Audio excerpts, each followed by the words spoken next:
우리 오늘 한 영혼을 향한 하나님의 사랑이라는 말씀으로 이렇게 하면, 그 마하난디아는 인도의 그 길거리 화가입니다. 제가 인도에서 2년간 선교를 했는데, 그 인도 지역에서 그 선교할 때 그 길거리 화가들이 그림을 그려주는데, 이 마하난디아는 불가쪽 천민입니다. 천민이기 때문에 저희가 생각하면 천민이 어떻게 살아가는지 잘 이해가 안 될 수 있습니다. 그런데 인도는 굉장히 열악한 환경이기 때문에 거의 신발을 신고 다니지 않는다고 생각하면 됩니다. 신발을 신지 않고, 그리고 직업도 없고, 한 달에 2만 원도 안 되는, 하루에 1달러, 1,000원 정도 되는 그곳으로 살아가는 사람들을 우리는 불가족 천민이라고 그럽니다. 이 마하난디아가 불가족 천민으로서 스웨덴에서 온 이 여인을 만납니다. 관광으로 와서 만났는데, 처음에 그 그림을 그려줍니다.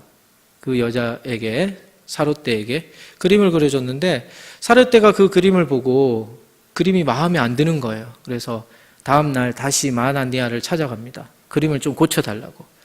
그러니까 이 마하난디아는 굉장히, 그래도 인도에서는 천민이긴 하지만 그림을 잘 그리는 친구라서 제가 다시 한번 좀 그림을 그려주기 시작합니다. 그러다가 이 사롯대와의 사랑을 나누게 되는데, 이루어질 수 없는 사랑입니다. 왜냐하면 그 스웨덴의 귀족 출신인 사롯대가 마하난디아를 불가족 천민을 만나서 사랑을 나눈다는 것은 거의 있을 수 없는 일인데, 기적적으로 사랑을 나누는데, 이 친구가, 제가 인도에 가봤으니까 알잖아요. 돈이 없어요. 사롯대가 이제 2년이 끝나고는 자기 본국으로 돌아갑니다. 그래서 너무 그리워서 편지를 써서 보내면, 편지가 인도에서 스웨덴까지 갔다 도착할 때까지 굉장히 오랜 시간이 걸립니다. 돈이 없으니까 편지를 써서 사랑을 표현하는데, 언제 또 받았는지도 모르고, 그리고 사롯대를 만나고 싶어서 비행기 값을 벌어서 이제 가야 되는데 비행기 값이 없는 거예요. 그래서 자전거를 선택합니다. 자전거를 타고 4개월 6일 동안 매일 70km를 자전거를 타고 스웨덴까지 가서 사롯대를 만납니다. 그게 6,000km가 되는 거예요. 사롯대가 마하난디아를 만나고는 깜짝 놀랐어요. 어떻게 인도에서 비행기 타면은 하루도 안 걸리는데 4개월이나 거의 6일 정도 걸려서 온 그 마하난디아를 보고 너무 감동을 받은 거예요. 귀족 출신이지만 이 천민인 이 남자의 사랑하게 되고, 그리고 2년 후에 다시 결혼을 하게 됩니다. 저는 이 이야기를 듣고 저는 깜짝 놀랐어요. 왜냐하면 정말 아무것도 없는 이 청년이 그 사랑 하나만을 가지고 자전거를 타고 인도에서 스웨덴까지, 상상이나 할 수 있겠습니까? 저는 도저히 못할 것 같아요. 제 아내를 위해서 그렇게 스웨덴에 있으면 제가 어떻게 자전거를 타고 갈 생각, 무엇을 먹나, 무엇을 마실까, 또 내 직업은 또 걱정이 되잖아요. 살아갈 거 걱정. 어마어마한 걱정이 될 텐데 그 한 사람을 위해서 내가 과연 할 수 있을까? 정말 참 마하난디아와 같은 좀 사랑을 가지면 좋겠다, 그런 생각을 했습니다. 그러면서 저는 예수 그리스도 그분의 그 사랑을 한번 생각해 보게 됐습니다. 왜냐하면 예수님은 저희들을 위해서 얼마나 오랫동안 참으시고 기다리시고, 또 그분이 하나님이시지만 이 땅에 정말 인간의 몸을 입고 찾아오신 그분의 그 사랑과 그 놀라운 그 열정, 그것이 그 예수님의 사랑이 조금이나마 느껴졌습니다. 하나님은 제가 전부입니다. 하나님은 저를 구원하시기 위해서, 그리고 단 하나뿐인 자신의 그 아들, 그 예수 그리스도를 이 땅에 보내주셔서 나 한 사람을 구원하기 위해서 오셨다는 그 사실을 제가 깨닫고는 감동이 몰려오기 시작했습니다. 저를 구원하기 위해서 하나님이신 그분이 이 땅에 오셔서 저희 죄를 위해서 십자가에 죽으시고 다시 부활하시고 저에게 정말 성령 하나님을 보내주신 것을 제가 믿고 큰 은혜를 받았습니다. 저는 제가 죄인이라는 사실을 깨닫고 저를 위해서 예수님이 죽으셨다는 그 사실 하나만으로도 너무나 그 사랑에 감동하였습니다. 하나님께서는 예수 그리스도의 그 죽으심으로 사랑을 확증하셨어요. 우리를 찾아오셨을 뿐만 아니라 우리에게 모든 것을 내어주신 그 하나님이 있습니다. 말라기 1장 2절에 보면은 이런 말씀이 있습니다. 여호와께서 가라사대 내가 너희를 사랑하였노라 이렇게 말씀하십니다. 그런데 이스라엘 백성들은 너희는 이르기를 주께서 어떻게 우리를 사랑하였습니까? 이렇게 말합니다. 나 여호와가 말하노라 에서는 야곱의 형이 아니냐 그러나 내가 야곱을 사랑하였고 오늘 이 말씀은 하나님은 우리를 너무나 사랑하고 계셔요. 그런데 그 이스라엘 백성들은 하나님 어떻게 하나님이 우리를 사랑하셨습니까? 이렇게 묻습니다. 그러니까 하나님께서는 이 야곱이 가져야 될 것은 이 둘째 아들이에요. 둘째 아들이 가질 것은 장자의 상속권을 받을 수 없잖아요. 그렇지만 야곱은 속여서 장자권을 얻게 됩니다. 그래도 하나님은 에서를 선택하지 않고 야곱을 선택해서 사랑합니다. 야곱을 선택한 것은 하나님의 자녀로 삼아주겠다는 하나님의 사랑입니다. 내가 하나님인 자신이 야곱 너가 나의 전부다. 이 사랑을 하나님의 백성들도 알기를 원하셨어요. 그래서 하나님의 백성들이 많지만 한 사람 한 사람을 사랑하시고 그 사랑이 나는 너 하나뿐이다. 이 말씀을 하고 있는 겁니다. 제가 구약에서 신약까지 이 말씀을 하나로 한번 정리를 스스로 해봤어요. 구약에서 신약까지 66권의 이 성경책을 하나로 다 정의를 내려보니까 바로 하나님의 사랑의 편지입니다. 하나님의 사랑의 편지. 그 사랑의 편지가 지금 써여 있다는 거예요. 처음에 창세기부터 하나님께서 아담을 만드셨을 때 하나님의 형상대로 만드시고 그리고 갈비뼈를 하나 빼셔서 하와를 만드셨어요.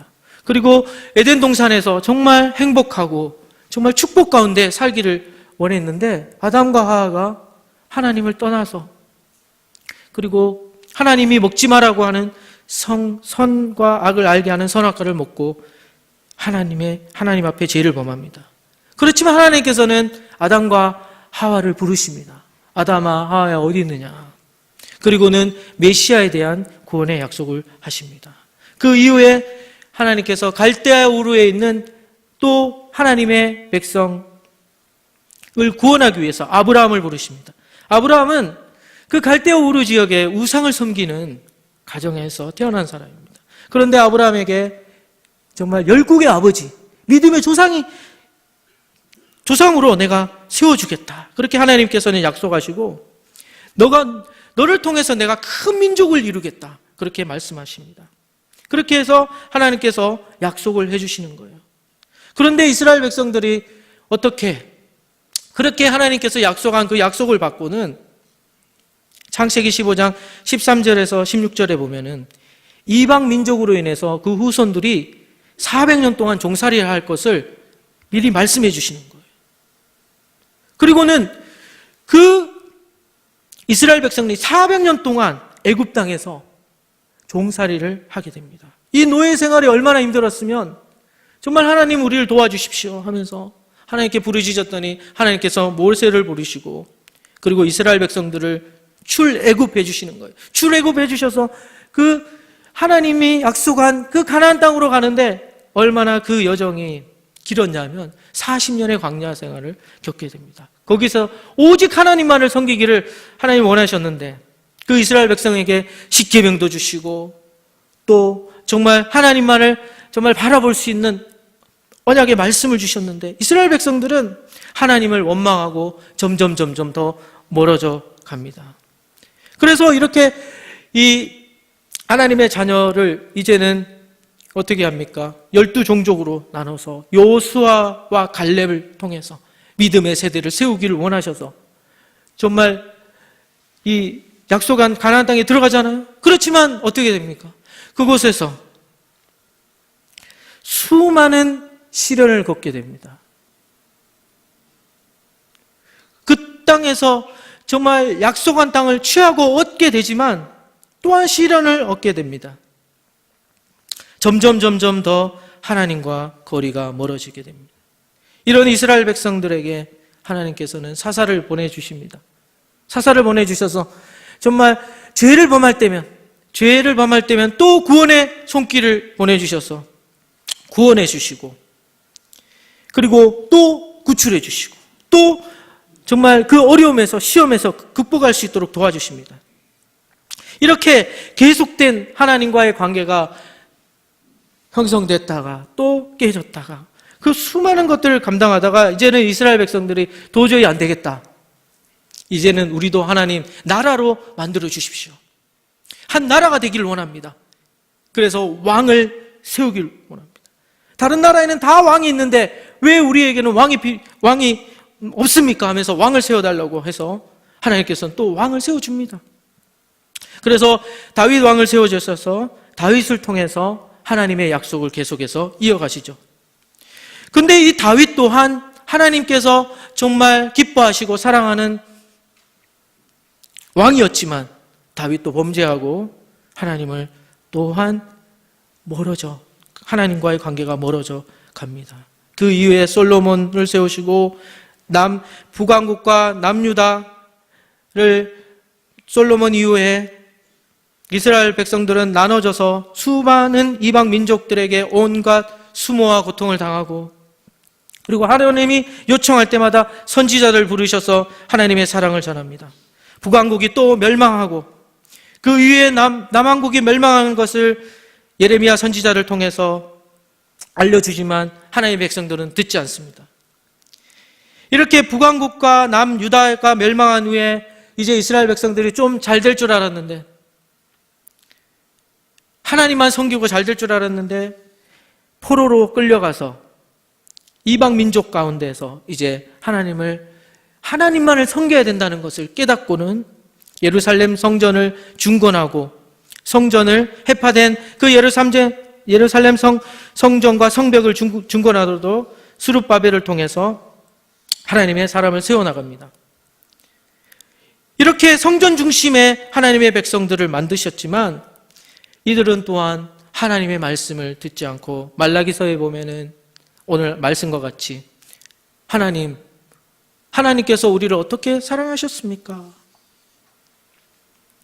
이렇게 말씀하시고 말라기서 이후에 300년 동안 하나님은 침묵하십니다. 그래서 더 이상 하나님의 말씀이 없는 줄 알았어요.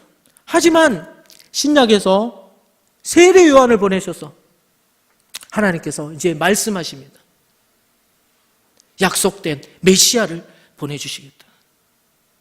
이런 오랜 침묵을 깨고 이 땅에 하나님이 직접 이제는 찾아오시는 거예요. 이제는 하나님의 존재가 우리가 눈으로 볼 수 있고 귀로 들을 수 있고 깨달을 수 있도록 예수님이 직접 인간의 몸을 입고 이 땅에 오십니다. 오늘 말씀에 보면 마태복음 1장 17절 말씀에 이렇게 말씀하고 있습니다. 그런즉 모든 대수가 아브라함부터 다윗까지 연례되어 다윗부터 바벨론으로 이거할 때까지 연례되어 바벨론으로 이거한 후부터 그리스도까지 연례되라. 오늘 이 말씀은 오랫동안 하나님의 백성인 이스라엘은 하나님을 섬기고 사랑하는데 실패했다는 거예요. 다윗부터 시작해서 아브라함부터 다윗까지 14대, 다윗부터 바벨론까지 14대, 그리고 바벨론부터 그리스도까지 14대. 이 가운데 하나님의 백성들은 하나님을 섬기는데 실패하고 있습니다. 하지만 하나님의 약속은 실패가 아니라 완성됩니다.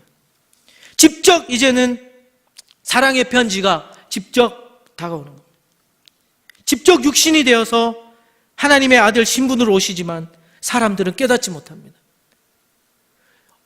어둠이, 빛이 왔지만 어둠이 깨닫지 못하는 것 같이 잃어버린 그 영혼을 구원하는 그 예수 그리스도의 그 간절한 마음이 전달되지 않는 거예요. 이 간절한 예수님의 그 사랑이, 그 구원의 사랑이 구약부터 시작해서 신약까지 흐르는 핵심입니다. 바로 한 영혼을 구원하기 위한 하나님의 열심이라는 것. 제가 요한복음 3장 16절 말씀을 정말 보면서 깜짝 놀랐습니다. 하나님이 이 세상을 이처럼 사랑하사 독생자를 주셨으니 이는 저를 믿는 자마다 멸망치 않고 영생을 얻게 하려 하심이라. 하나님이 이 세상을 사랑했다에 제 이름을 한번 넣어봤습니다.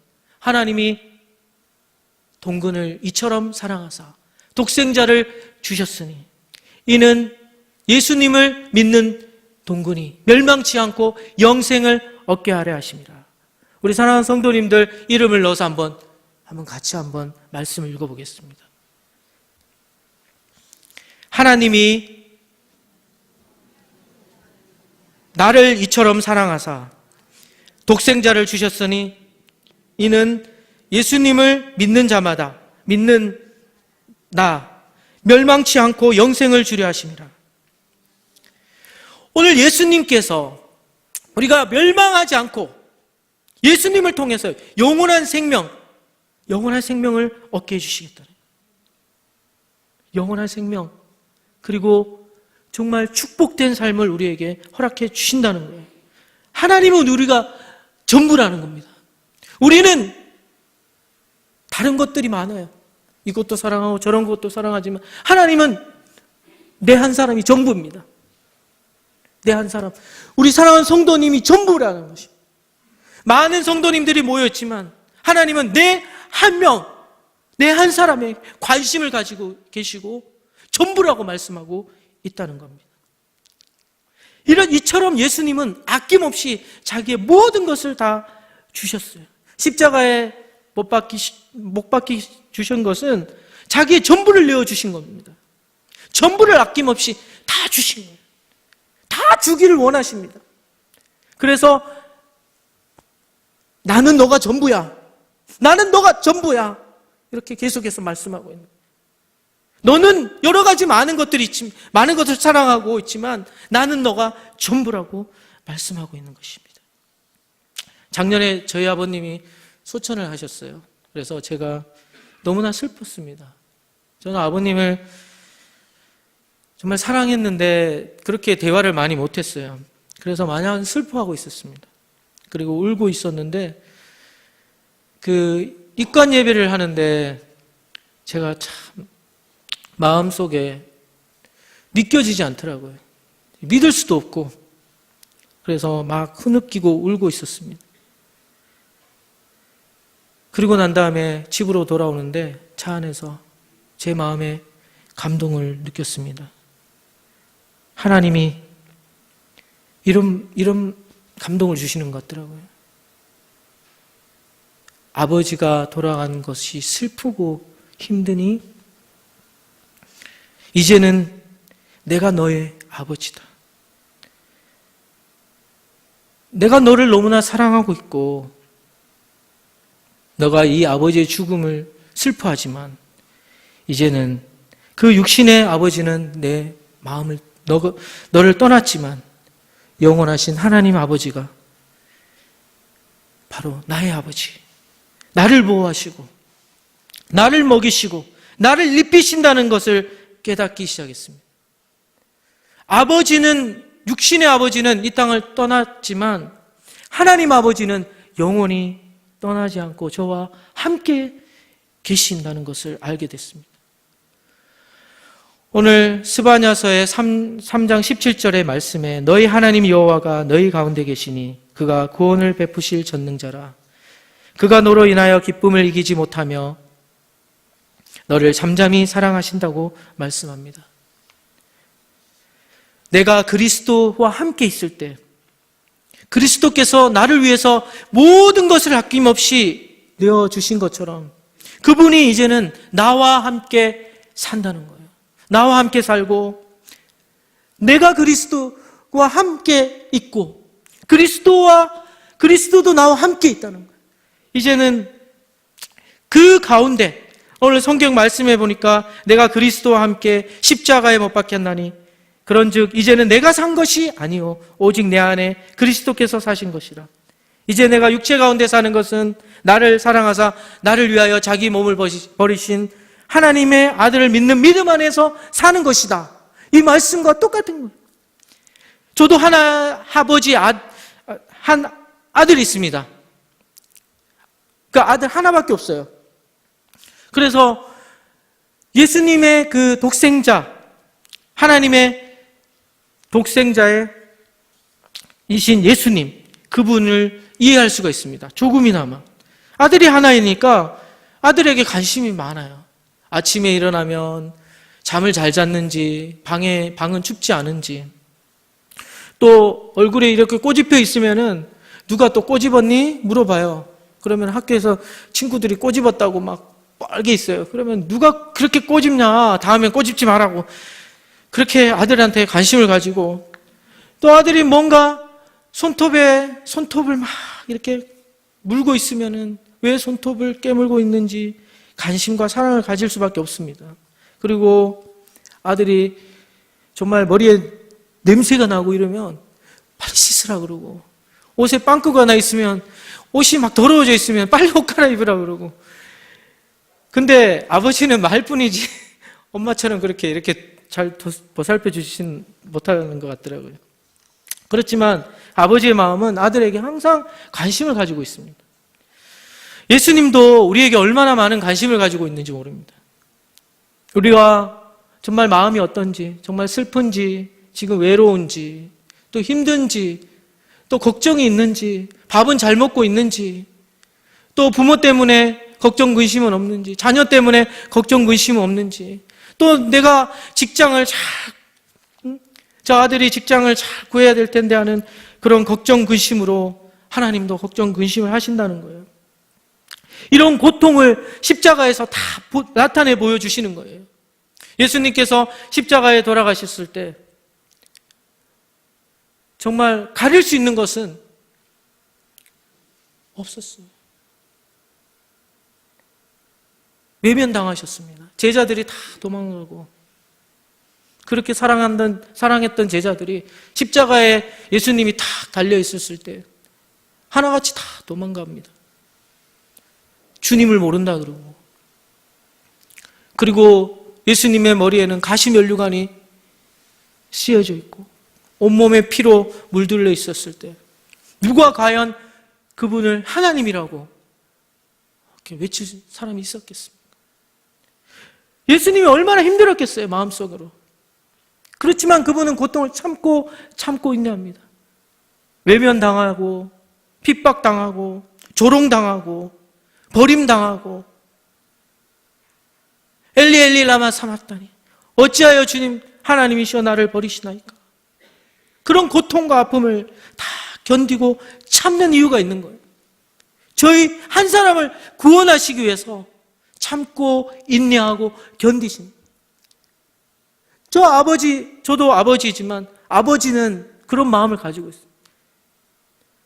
근데 아들을 보면, 저도 아들이 있지만 그런 마음이 좀 없는 것 같아요. 조금만 힘들면 힘들다 그러고 도망가려고 그러고, 뭐 시키면은 자꾸 안 하려고 그럽니다. 근데 아버지는 조금 정말 남이 좀 뭐라 말하면, 예전 같았으면은 나도 목소리 높이고 막 그럴 텐데 아버지가 되니까 참자. 왜? 이 가정을 지키고 또 지킬 것이 있기 때문에 참는 것입니다. 그것이 사랑입니다. 예수님도 우리를 지켜야 되고 우리의 그 힘듦과 그 어려움과 그 시험과 그 환난을 지켜주시기 위해서 다 참습니다. 모든 것을 참아냅니다. 제가 한 번은 이렇게 길가를 걸어가고 있는데 그 전봇대가 한 게 있었어요. 전봇대가 딱 걸어가는데 거기 쓰레기 더미가, 예전에는 쓰레기 더미를 전봇대에다가 많이 쌓아놨습니다. 지나가는데 밤이었어요. 부시럭부시럭 거리는 소리가 나는 거예요. 그래서 이게 무슨 소린가 싶어서 한번 이렇게 보니까 잘 보이지가 않았어요. 근데 뭔가 이상하다 싶어서 다시 돌아와서 그 전봇대를 쳐다봤습니다. 그러니까 그 쓰레기 더미 안에 누군가가 이렇게 있는 거예요. 그 깜짝 놀랐어요. 밤 어둡고 이래요. 얼굴도 시커먼 아저씨가 이렇게 얼굴을 보안히 쳐다보고 있는 거예요, 저를. 그래가지고 제가, 아저씨 여기서 지금 뭐 하세요? 그러니까 말도 안 하는 거예요. 저 눈빛만 쳐다보면서. 그래서 제가 아저씨 뭐 필요한 거 있으세요? 그러니까 비계가 필요하네. 여기서 자야 되니까. 그래서 제가 그 친구 집에 가 비계를 가져와서 드렸습니다. 드리니까 아저씨가 참 좋아하더라고요. 그러면서 그 아저씨의 모습을 보니까 깜짝 놀랐어요. 한 20년은 머리를 안 감은 것 같아요. 냄새가 나고 20년 동안 머리 안 감은 것 같아요. 그리고 옷은 입었는데 까만 옷인데 냄새가 얼마나 나는지 가까이 갈 수가 없었어요.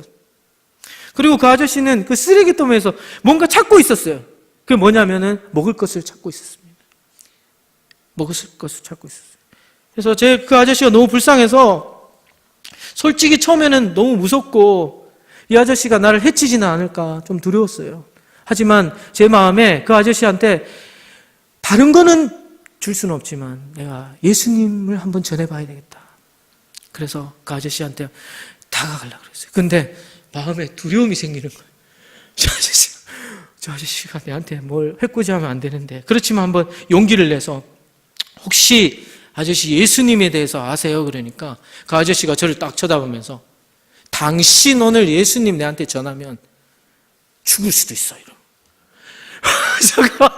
제가 그 말을 듣고는 제가 도망가야 될까요? 그럼 거기서 정말 저 어떻게 해야 할까요? 라는 고민을 많이 했습니다. 좀 순간 찰나에 고민이 되는데 내가 그래도 한번 전해봐야 되겠다 하면서 내가 목숨을 걸고 한번 전해봐야 되겠다. 예수님을 전했습니다. 그 아저씨가 저를 정말 뚫어지게 쳐다보는 거예요.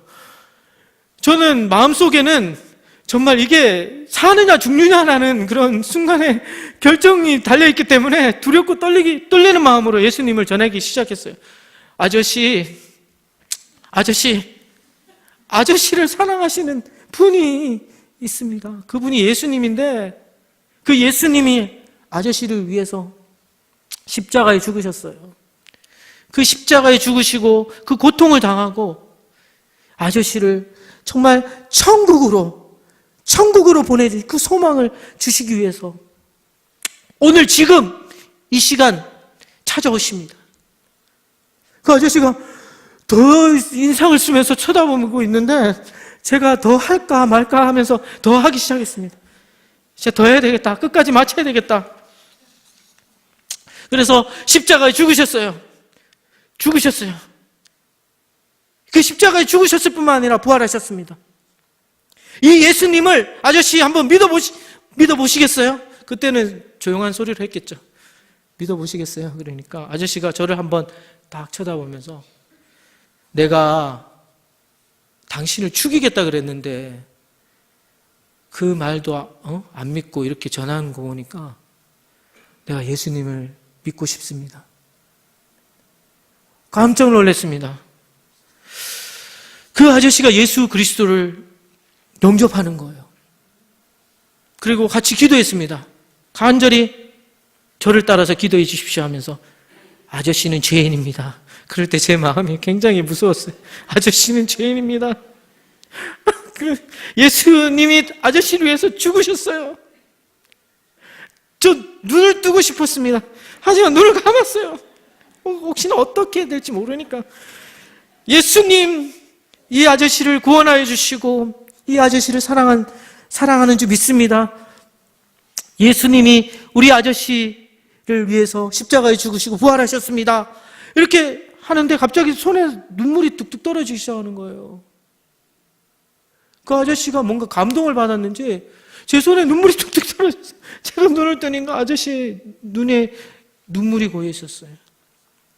이 버림받고 20년 동안 자기는 쓰레기 더미에서 쓰레기만 먹고 살았다고 얘기를 했습니다.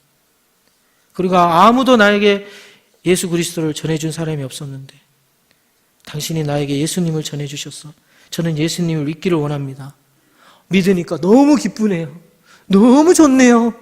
이러면서 하나님께서 저에게 예수님의 마음을 느끼게 해주셨어요. 한 영혼을 이처럼 사랑하시고 제가 그때 죽음을 무릅쓰고 제 마음에 만약 안전했다면 이 아저씨가 정말 예수님을 믿었겠나?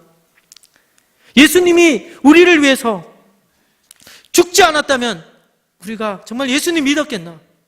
예수님은 우리가 전부라고 생각해서 모든 것을 다 주셨어요. 그리고 나는 너뿐이야 이렇게 사랑의 메시지를 오늘도 지금도 보내시고 있는 겁니다. 우리 한 사람 한 사람을 정말 죽기까지 사랑하시고 용서하시고 그 한 명의 잃어버린 영혼들을 구원하길 원하신다는 거예요. 제가 이번에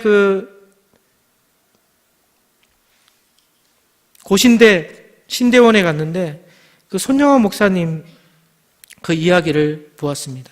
그 손영원 목사님이 두 아들이 있었는 거 아시죠? 두 아들이 동인과 동신입니다. 이 두 아들이 여수 순천 사건 때 반란군에 의해서 죽게 됩니다. 그 두 아들이 죽으면서 나는 예수님을 믿고 이제 천당으로 간다고 했을 때 그들이 예수님을 믿지 않고 이 두 아들을 죽입니다. 그리고 동생도 그 형이 죽어가는 모습을 보고 왜 죄 없는 사람을 피 흘리게 했냐고 하면서 무서운 지옥 형벌이 두렵지 않냐. 이 죄를 어떻게 면하를 하느냐 하고 말하면서 회개를 촉구합니다. 그리고 예수님 믿어라. 이제라도 예수님 믿으라고 계속 얘기를 하지만 끝내 동생도 순교합니다. 그래서 이 손양원 목사님이 아들의 장례식에 10가지 감사문이라는 감사문을 읽습니다. 우리 한번 같이 한번 읽어보겠습니다. 첫째, 나 같은 죄인의 혈통에서 순교의 자식이 나게 하셨으니 감사합니다. 둘째, 허다한 많은 성도 중에 어찌 이런 보배를 내게 맡겨주셨는지 감사합니다. 셋째, 내 자녀들 가운데서도 가장 아름다운 두 아들 장자, 차자를 바치게 된 축복을 감사합니다. 넷째, 한 아들이 순교하는 것도 기하거늘 두 아들이 순교하게 해주심에 감사합니다. 다섯째, 예수 믿다가 누워서 죽는 것도 큰 복이라 하는데 하물며 전도하다가 총살 순교하며 감사합니다. 여섯째, 미국 가려고 준비하던 내 아들 미국보다 더 좋은 천국에 갔으니 내 마음이 안심되어 감사합니다. 일곱째, 내 사랑하는 두 아들 총살한 원수를 해결시켜 내 아들 삼고자 하는 마음 주신 하나님께 감사합니다. 여덟째, 내 두 아들의 순교의 열매를 통해서 무수한 천국의 아들들이 생길 것을 믿어지니 감사합니다. 아홉 번째, 이런 역경 속에서 8가지 진리와 하나님의 사랑을 찾을 수 있는 기쁜 마음의 여유를 주신 주님께 감사합니다. 이렇게 9가지 감사문을 읽습니다. 얼마나 두 아들, 사랑하는 그 두 아들까지 보냈는데 그 원수인 그 아들 그 이름이 안재선입니다. 안재선 원수, 자기 두 아들을 죽인 원수를 아들로 양자 삼아요. 다 아시겠지만 그 아들이 이제는 원수가 아니라 하나님을 섬기는 하나님의 종이 되었어요. 그래서 손영원 목사님을 우리는 사랑의 원자탄이라고 얘기합니다. 원수까지도 사랑하는 그 사랑이 바로 예수님의 사랑입니다. 손영원 목사님을 통해서 하나님은 예수님의 사랑이 얼마나 강력한지를 지금 말씀하고 우리를 이렇게 사랑하신다는 것. 한 영혼은 하나님의 전부입니다. 누가복음의 15장 말씀에 잃어버린 탕자와 같은 그 아들이 돌아왔을 때 그 아버지의 모습을 한번 보십시오. 탕자가 돌아왔으면 아들에게 정말 아들에게 우리는 어떤 아버지들은 정말 질책하고 원망할 수 있는데 하나님 아버지는 먼저는 뭘 주시냐면 옷을 주십니다. 제일 좋은 옷으로 입혀주시고 그 다음에 손에는 손가락질을 끼워주시고 그리고 신을 신겨주시고 그리고 살찐 송아지를 끌어다가 잡아서 우리가 먹고 즐기자 이렇게 말씀합니다. 내 아들이 죽었다가 살아났으니 내가 잃었다가 다시 얻었으니 우리 함께 즐기자. 또한 내가 기뻐하고 즐거워한다. 한 영혼이 이처럼 돌아오는 것에 하나님은 전부 모든 것을 다 주시길 원하시는 거예요. 천하보다 우리 귀한 영혼이라 그러는데 우리 사랑하는 성도님들 한 사람 한 사람 한 사람 한 사람이 하나님 보시기에는 전부라는 거예요. 이런 무조건적인 사랑이 오늘 하나님께서는 보여주시고 지워주시기를 원합니다. 사도 바울이 예수님을 위해서 전부를 드립니다. 왜 사도 바울이 자신의 전부를 드려서 오늘 말씀과 같이 하나님 앞과 산자와 죽은 자의 심판하러 오실 예수 그리스도 앞에서 예수님이 나타나실 것과 그의 나라를 두고 엄히 명하노니 우리에게 주신 사명을 다해서 영혼을 구원하라. 말씀을 전하라. 그렇게 말씀하고 사도 바울이 자기도 정말 푯대를 향해서 달려간 이유는 사도 바울에게는 그 마음이 있었다는 거예요. 하나님이 전부고 내가 바로 예수님이 나의 전부고 예수님이 내가 전부라는 것을 깨달았어요. 그래서 자기의 목숨을 버려서까지 모든 것을 예수님을 위해서 드립니다. 예수님은 거짓 없고 진실하고 무한한 그 사랑 앞에서 자신의 전부를 드려도 아깝지 않다. 제가 인도에 그 사도 도마가 있어요. 사도 도마 교회가 있는데 거기에 가서 그 액자가 이렇게 달려 있습니다. 교회에 12사도의 액자가 쫙 걸려 있는데 그 12사도들이 하나같이 다 순교합니다. 그래서 제가 질문을 해봤어요. 제 자신에게. 왜 주님의 제자들은 자신의 생명을 버리면서까지 순교하는가? 그것은 바로 예수님의 사랑을 깨달았기 때문에.